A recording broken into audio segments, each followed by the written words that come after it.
शिवशाही अपघाताप्रकरणी आता एस.टी महामंडळाचे अधिकारी अडचणीत येणार. 7 अपघातानंतर चालक सेवेत कसा? परिवहन विभागाने घेरले चौकशीसाठी अधिकारी भंडाऱ्यात.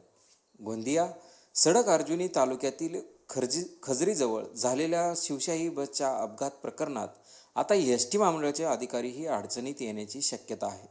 ज्या शिवशाही बस चालकामुळे हा अपघात घडला व यापूर्वीसुद्धा त्याच्याकडून 6 अपघात घडले असताना सुद्धा चालकावर कारवाई न करता सेवेत का कायम ठेवले, यावरून आता एस.टी परिवहन विभागाकडून घेरले जात आहे. त्यामुळे या प्रकरणी संबंधित जबाबदार अधिकाऱ्यावर सुद्धा निलंबनाची कारवाई होण्याची शक्यता आहे.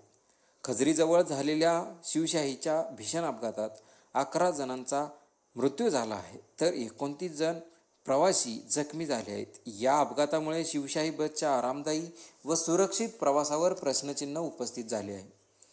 तर अनेक शिवशाही बस अनफिट असून रस्त्यावर धावत असल्याची बाब या अपघातानंतर पुढे आली आहे. गेल्या 2 वर्षापासून शिवशाही बसची देखभाल दुरुस्तीकडे सुद्धा एस.टी महामंडळाचे दुर्लक्ष झाले आहे. खजरी येथील अपघातानंतर ही बाब आता शासन आणि महामंडळाने सुद्धा गांभीर्याने घेतली आहे. तर ज्या शिवशाही बस चालकाच्या हातून हा प्रकार घडला त्याच्याकडून पूर्वी 6 अपघात घडले असून 3 अपघातांची त्याच्यावर जबाबदारी सुद्धा निश्चित करण्यात आली होती. मग या प्रकरणी एस.टी महामंडळाच्या संबंधित जबाबदार अधिकाऱ्यावर कारवाई न करता त्याला सेवेत का कायम ठेवले, असा प्रश्न सुद्धा परिवहन विभागाने उपस्थित केला आहे. सोमवार दिनांक 2 गोंदिया उपप्रादेशिक परिवहन कार्यालयीन 2 सहाय्यक मोटार वाहन निरीक्षकांना या संदर्भातील चौकशीकरिता भंडारा येथे पाठवण्यात आले होते. सहाय्यक मोटार वाहन निरीक्षक अमित रौंदळ यांनी अपघातग्रस्त शिवशाही बसचे फिटनेस व चालकावर कारवाई करण्यास दिरंगाई याबाबत चौकशी केली.